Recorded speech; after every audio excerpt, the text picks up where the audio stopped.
कि जिस प्रकार से प्रथमान योग होता है, करणान योग होता है, चरणान योग होता है, द्रव्यान योग होता है, क्रम क्रम से बढ़ने की शिक्षा देते हैं। हम बच्चे को कभी घर में गिर जाता है तो क्या कहते हैं कि देख बड़ी दीदी गिरी थी तो रोई नहीं, तू क्यों रो रहा है। यही वर्तमान योग हमें शिक्षा देता है कि महापुरुष इतने इतने संकट आने पर वो अपने आप को नहीं भूले, नहीं रोए, नहीं विषाद किया, नहीं आर्तरौद्र प्रणाम किए, नहीं कसायों को बांधा और ना ही अंतिम समय में उन्होंने किसी से बैर विरोध लेकर गए, बल्कि क्षमा भाव धारण करके गए। तो वर्तमान योग कहता है कि तू भी तो जिनवाणी माँ का लाडला बेटा है, इतने महापुरुष गिरे थे लेकिन रोए नहीं, तू कैसे रोएगा। तू कोई भी परिस्थितियों में हिम्मत रख। और क्या कहते हैं, चरणान योग कहता है कि देखो वो नहीं गिरे, क्यों नहीं गिरे, क्योंकि वो देखकर चल रहे थे, तू देखकर नहीं चला, तुझे अपना आचरण सुधारना चाहिए। कहते भी हैं नीचे देखे 3 गुण, पड़ी वस्तु मिल जाए, और ठोकर लगने से बचे जीव जंतु बच जाए।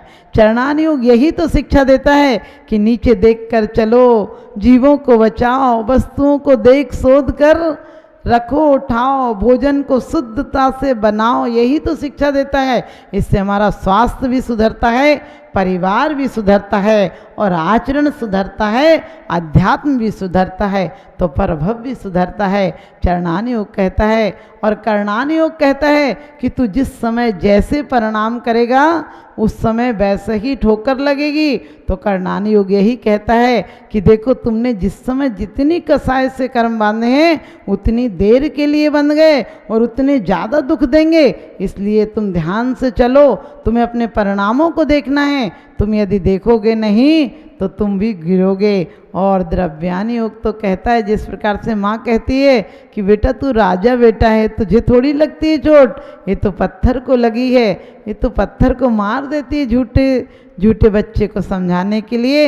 इसी प्रकार से हमारी जिनवाणी माँ कहती है तू तो त्रैकालिक शुद्ध है बेटा, तुझे चोट नहीं लगती, तू जन्मता भी नहीं, तू मरता भी नहीं, तेरा कुछ बिगाड़ कर सकता भी नहीं कोई, इसलिए तुझे अपने आप को रोना धोना नहीं, अपने आप में जाना है तुझे और अपने आप शुद्ध अवस्था को पाना है। ये चारों अनुयोग हमें शिक्षा देते हैं।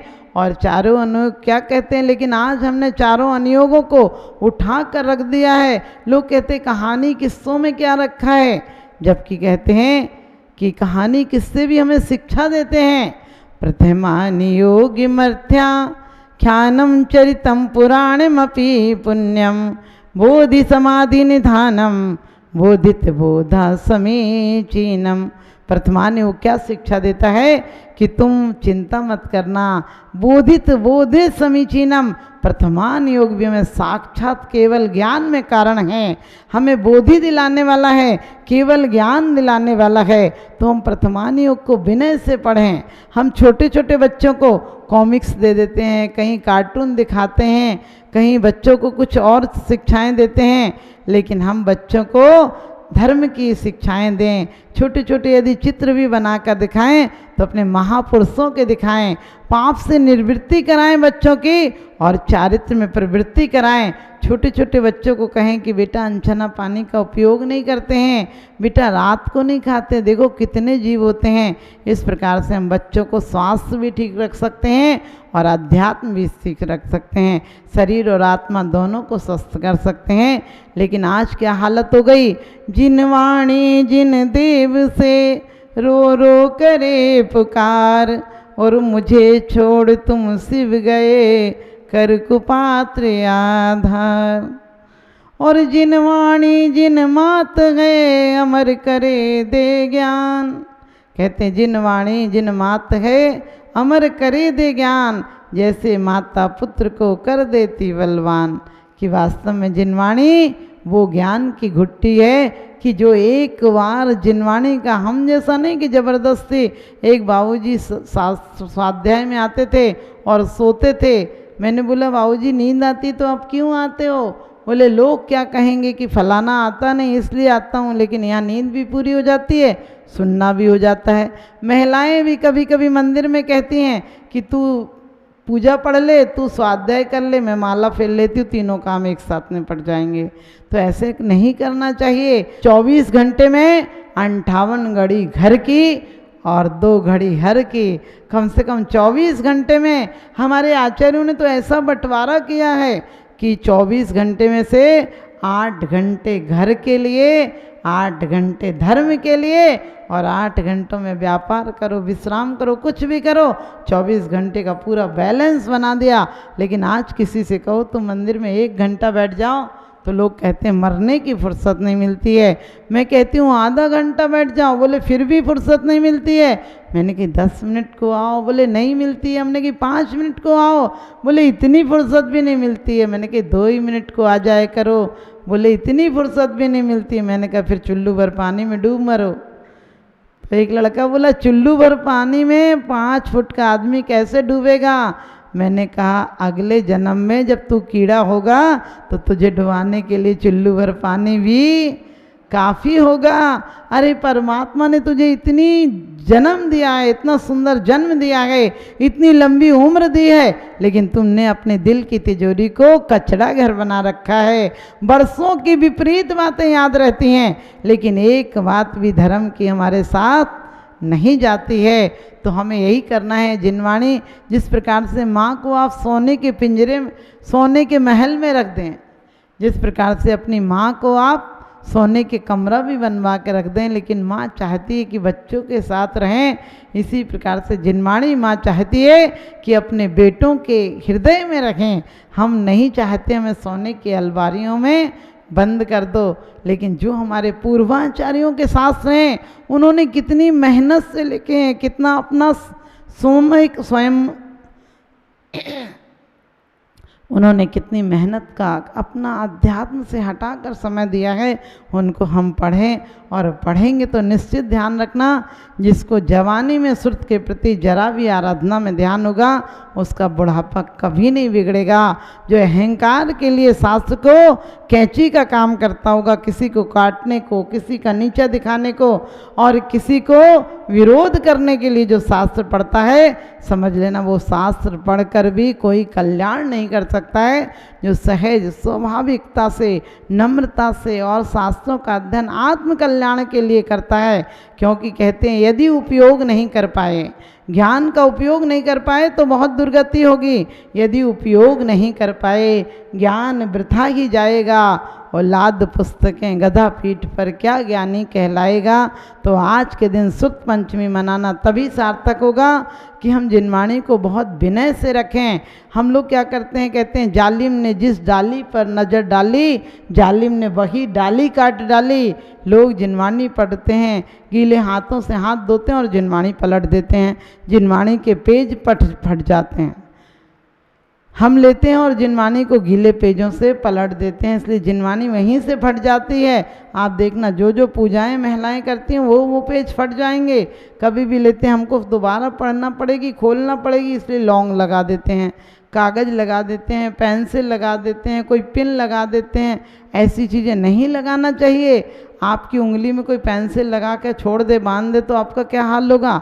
इसी प्रकार से जिनवाणी में आप ये सब चीज़ें लगा देते हैं, कितना उसका उपयोग आपको पता होगा कि इस तरह से नहीं करना चाहिए हमें। तो हमें कोशिश करना चाहिए कि हम जिनवाणी को विनय से रखें और जिनवाणी को हर बच्चों को अपने घर में जिनवाणी का कम से कम आधा घंटे का पाठ हर लोगों को करना चाहिए। और मैं कहती हूँ जिस घर में आधा घंटे पूरा परिवार साथ बैठकर पाठ करता हो, विनतियाँ पढ़ता हो, स्तुतियाँ पढ़ता हो, स्वाध्याय करता हो, उस घर में ना तो बीमारियाँ रहेंगी और ना धनहीनता रहेगी, दरिद्रता रहेगी। उस घर में सुख संपत्ति अपने आप आ जाएगी। और मरना शब्द ज्ञान अकेले से कुछ नहीं होता है। 1-2 भाई थे, बड़ा भाई का विवाह हो गया था और वो कहीं दुकान पर काम करता था। एक दिन लेट आया तो मालिक ने कहा तू लेट क्यों आया। बोले पत्नी नहीं है। तो मालिक ने कहा कल से जल्दी से आना टाइम पर। उसने कहा पत्नी नहीं है, आप छुट्टी दें तो मैं ले आऊँ। उसने कहा छुट्टी नहीं मिलेगी, तुम्हें कल से आना है टाइम पर, भाई को भेज दो। और उसका भाई थोड़ा सीधा सा था, उसने कहा कि मेरी पत्नी को ले आओ। तो उसने कहा कहना क्या पड़ेगा। उसने कहा कुछ नहीं, हाँ और ना कह देना फिर ले आना। तो बोला ठीक है। तो उसको हाँ और ना तो पता था। उसने कहा लोग पूछेंगे कि लेने आए हो तो तुम कह देना हाँ। और पूछना, वो पूछे कि घर की व्यवस्थाएं ठीक चल रही, तो कह देना ना। उसने हाँ और ना तो याद रखा था। वहाँ गया और लोगों ने पूछा कि लाला जी आ गए? बोले हाँ। बोले वहाँ सब ठीक हैं? बोले ना। बोले क्या कोई बीमार है? बोले हाँ। बोले इलाज चल रहा? बोले ना। बोले कोई मर तो नहीं गया? बोले हाँ। उसने पूछा कोई मर गया क्या? बोले हाँ। आप समझ गए। ऐसे बोला तो सब लोग रोने लगे, और कहते रोने लगे, इतना रोने लगे, फिर कहने लगा भेज दो भाभी को। तो लोगों ने कहा कि लाला जी मर गए क्या? बोले हाँ। तो बोले फिर बेटी जाकर क्या करेगी? हमारी बेटी तो विधवा हो गई। और वो घर पर वापस आया और अपने भाई से बोला भाभी तो विधवा हो गई। तो वो कहने लगा भाई मैं बैठा हूँ, वो विधवा कैसे हो सकती है? तो कहने लगा ज़्यादा बात मत बना, तेरे रहते हुए बुआ विधवा हो गई, तेरे रहते हुए माँ विधवा हो गई, और तेरे रहते हुए भाभी विधवा हो गई, तो क्या बड़ी बात है। आप समझ गए। शब्द तो रट लिए थे, लेकिन उपयोग पता नहीं था कि भाभी भैया के रहते हुए विधवा नहीं हो सकती है। उसने मूर्ख ने नए ज्ञान नहीं किया था, अकेले एक शब्द जान लिया था। शब्दों का ज्ञान तो था, लेकिन शब्दों का उपयोग कहाँ करना चाहिए।